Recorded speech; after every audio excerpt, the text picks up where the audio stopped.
What up, Dokkaners? We got a video on the JP side of the game, a producer's video talking about the future of Dokkan. So what I was going to do was I was going to go through and painstakingly translate every single text that we had here, and I was going to put them onto these little graphics. But thankfully, Garesh did the dirty work for us. So big shout out to Garesh. We're just going to go through these points one at a time. I'm going to try to kind of go in pace with the video. So initially, he just introduces himself. He talks about how the 9-year anniversary is done. The 10th year anniversary is the next major milestone that's coming up. So here are some updates and some things that we are planning to implement into Dokkan as we get to the 10th year anniversary. So the first thing that they introduce is this roadmap. This roadmap is translated right here. This basically gives an outline for how they're going to be handling things moving forward. We will check out the Garesh translation in a second, but I wanted to just break this down a little bit and show you guys. So how this works is this is the March to April bracket. So all of this is going to be happening basically in the next month or so for JP players. And then May to June is another bracket, and then July to August. Now, this section right here is essentially summertime.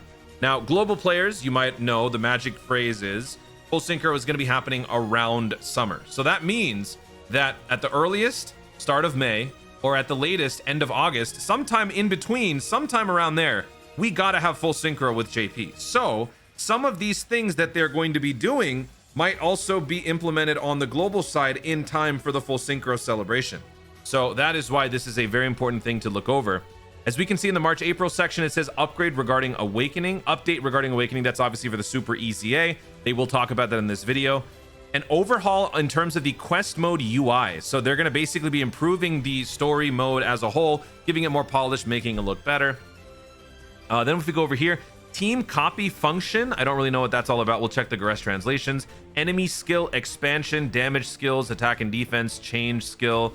More will be added one after another. Ally skill expansion, field effect expansion, and more will be added one after the other. So just based on looking at this raw Google translation, this kind of gives me a little bit of hope, because I feel like field effect expansion means they are going to expand on the properties of the domain, what it's capable of, and more importantly, what it's not capable of, and that is overlapping. Maybe they're going to add some sort of an update to make the domain concept a little bit more viable. We've already learned recently through the 9-year anniversary and also on global that one of the major issues with domains is that it creates a massive logjam with characters that thrive on certain domains. They cannot use their full effects because they have to wait 5 turns for a domain to lift, at which point the event is probably already over. So there's got to be a way to work around that sort of thing if they're going to continue using that mechanic moving forward. So I would like to think that maybe this is going to be something that they tackle down the road. Same with other things that they've listed here.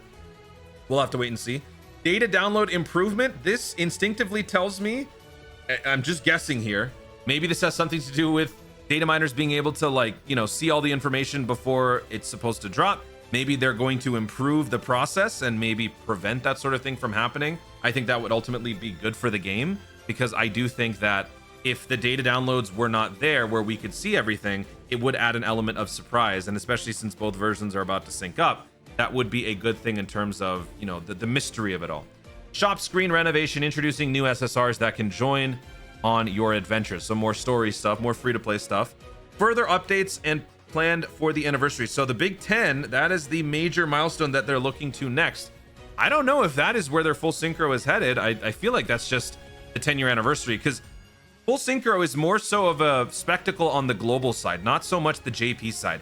They have no reason to celebrate full synchro like we do, right? So I think that that is just simply the next milestone that they can look forward to that's like really, really, really big. So I don't want to go through this. Okay, so let's go to the Garesh translation. A new roadmap has been provided leading up to the 10th anniversary. English translations are provided below. Note that this is a roadmap, only provides information and updates through August, but Omatsu states that their goal is to continue implementing changes and improvements to the game beyond that point to make the game easier to play and enjoy. There were an overwhelming amount of requests from users to implement some sort of additional way to make use of EZA characters who started to age out. So Super EZAs was conceived of by the development team. So this was something that I've discussed in recent videos. This was something that they brought up during the 8th year anniversary fan meetup, which you can see right here, that number 8. That is talking about the 8th anniversary fan meetup. So there, people were talking about how do we fix this old EZA problem. and they said that they're trying to figure out a way to fix it.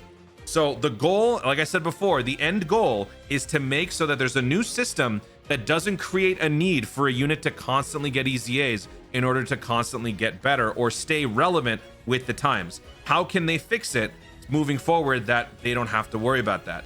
Introduce the Super EZA, and that is the first step that they talk about in this video. The Super EZA is officially coming to JP sometime in March. This graphic right here, item strengthened, plans to be strengthened, mainly passive skills. So this, I think, is a good start, because essentially what the core unit is capable of is one thing, but if the stats are bad, that's another, right?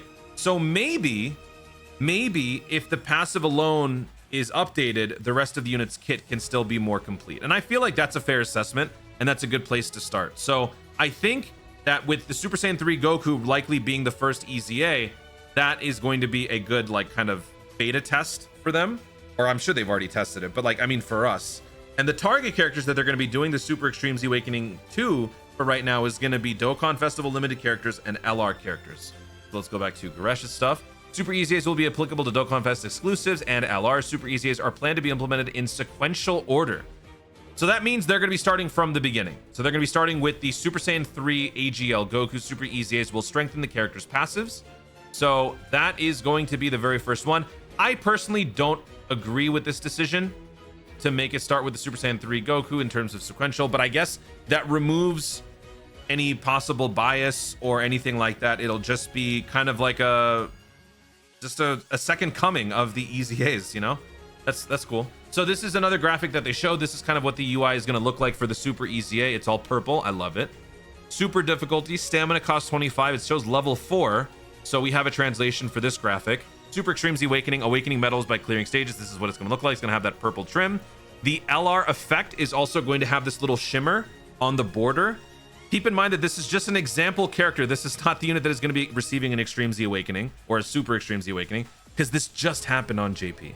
So let me actually show you the shimmer here. It looks pretty cool. So this is what that looks like. It's actually funny because shout out to my boy Kensei. One of my earliest stream graphics was a Vegeta with this exact same shimmer effect. Let me know in the comments if you guys were around on the channel when on my live streams I had a Vegeta, a royal blue Vegeta on the left side of the screen with this same exact shimmer effect. It's pretty cool. Pretty funny that they're doing that.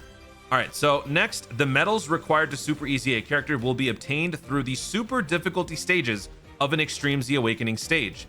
There will be also missions that will require you to clear certain stages under prescribed conditions to obtain medals as well. That's totally fine. Okay.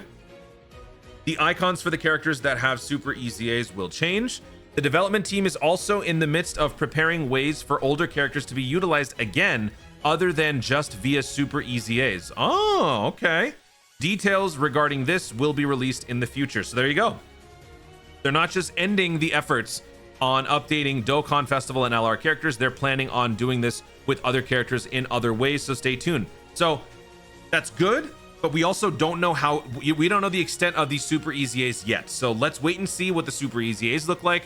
That might instill more confidence or more dread in Dokkan players moving forward with other updates. The first character to receive the Super EZA will be Dokkan Festival AGL Super Saiyan 3 Goku, who first released back in 2015 and was the first character to receive an EZA in 2017. So this is what they confirm later here. This is going to be dropping for JP players in March sometime. So we already saw this in that, you know, in the preview graphic for update 5.18.0. So that pretty much covers the Super EZA portion of the video. So that's this right here. So now the next section of the video has to do with the story overhaul, the quest mode UI update. So we'll go into that. Quest mode update is right here. So this is the first thing that they do, that they show. There's like this new synopsis thing where it kind of like shows you various assets from support memories and animations and whatnot, but it's a nice way to kind of give a little bit more polish to the quest mode experience. As you all know, quest mode is kind of a snooze fest. Nobody really cares about it. If you really do care about the story, this is going to be a way to kind of help make that more of an interesting thing to pursue. They're also is that a new asset for the Frieza?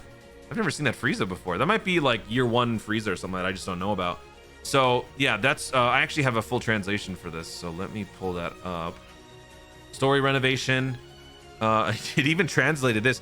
It was a warning that even more evil people would appear in the world, blah, blah, blah. You can look back at the synopsis. You can see the dropped items at a glance. So I don't know exactly what this is, like a preview before each quest stage, something like that, like who you're going to be getting when you run through the stage. So yeah, that's pretty cool. All right, so here we go. Quest mode will be receiving an update that will allow users to view a summary of the events that have transpired so far throughout the story. There will also be a summary page that will drop the list that will list the drop details of all items in quest mode. Okay, so that's basically all this was right here. So that's this graphic. Okay, so then the next thing you might have saw, this is the team copy feature. So this is what we just talked about with the quest update. That's happening here. So all of this is going to be happening within March and April time. So maybe it's going to be happening before Sunday, maybe it's going to happen after Sunday.